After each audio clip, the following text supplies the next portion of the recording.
Everyone, hope everything is going well. All right, so I'm looking at what is it called? So I'm on Twitter right now.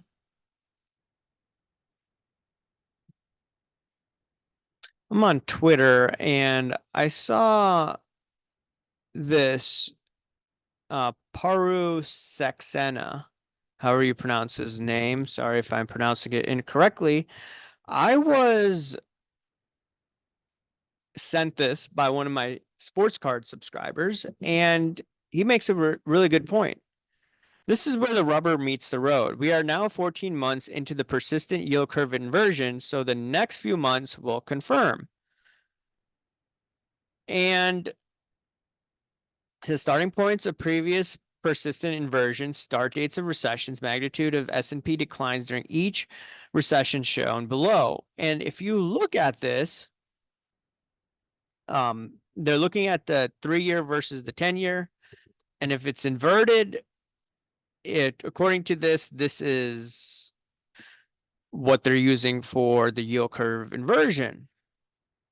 So persistent inversion, December 68, June 73, 1978, September 1980, 89, July 2000, July 2006, May 19th, and November 2022. The longest one on record was 17-month lag. Right now we're at like what, 15 months? I think it'll be more than 17 months. I think it'll last until May. That's when the cycles will tend to top out.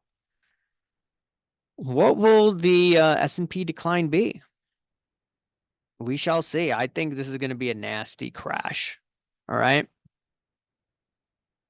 So that's one of the reasons why I think there's going to be a recession. The video is going to be like, recession warnings are clear. Let's look at the conference board, leading economic index, and they have a decent track record from what I was reading, and they have some of these metrics that we should look at. The annual growth rate of the LEI remains negative and has hovered around negative 8% since Q1 2023. Last few recessions, annual growth rate of LEI was substantial. So that's a red flag. Now, one of the indicators where it's positive is the positive stock market, okay?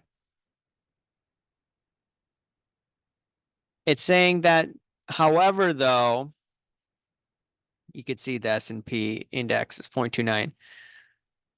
For the most part, a lot of components are negative. And because of that, the leading or the LEI is showing a negative amount. And it says that the US LEI continues signaling recession. You can see here, pattern remains the same. 2000, 2001, 2007, 2008, the brief recession in 2020. Here we are, November 2023, or now it's January. But regardless, these are indicators that are not what you want to see out there. The last indicator that I want to look at is GDI and GDP. When you have a huge discrepancy between GDP and GDI, that is a red flag. Real GDP. This is what, 2023 Q3. Real GDP 5.2%, second estimate. Real GDI 1.5%. Usually you want to see GDP and GDI at the same level, or GDI outperforming GDP. And what's basically the difference? GDP is gross domestic product. The increase in real GDP reflects increase in consumer spending, private inventory investment, export, state and local spending, federal government spending, residential fixed investment, and non-residential fixed investment. GDI is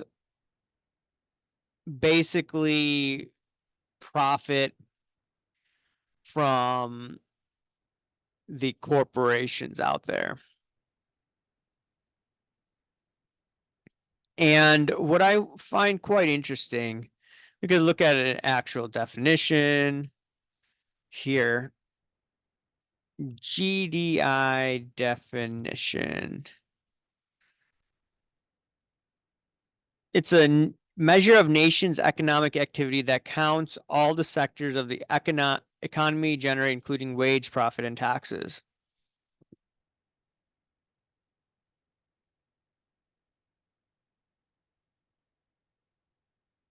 Now, the economists say that GDI, a lot of them say GDI is more accurate, but they use GDP. You have to ask yourself why they're using GDP when GDI usually forecasts recessions a lot better. GDP looks basically after the fact. And the Federal Reserve, in my opinion, looks at this, and I think they're cutting because they're seeing a lot of signs out there that show weakness. So looking at all of these factors out there, look at what Paru Saxena said. Yield curve negative, threes versus the tens, not good. US LEI indicators are showing that a recession is nearby. GDI numbers don't look so hot. My favorite indicators right now, Fed funds, 5.25, 1-year yield. It's under 5%. I think it's what, 4.9. Let me take a look. Or 4.8. 1-year yield. 4.85. That's not good. Not good at all. Let's look at a 6-month yield. It's 5.24. Okay, right around where the Fed funds rate is. So, okay, so that is that's more flat of a yield curve. So it's okay. So 6 months out, it's showing basically static growth. So we shall see how it goes. Anyways, let me know what you think and I'll talk to you later. See ya. Bye.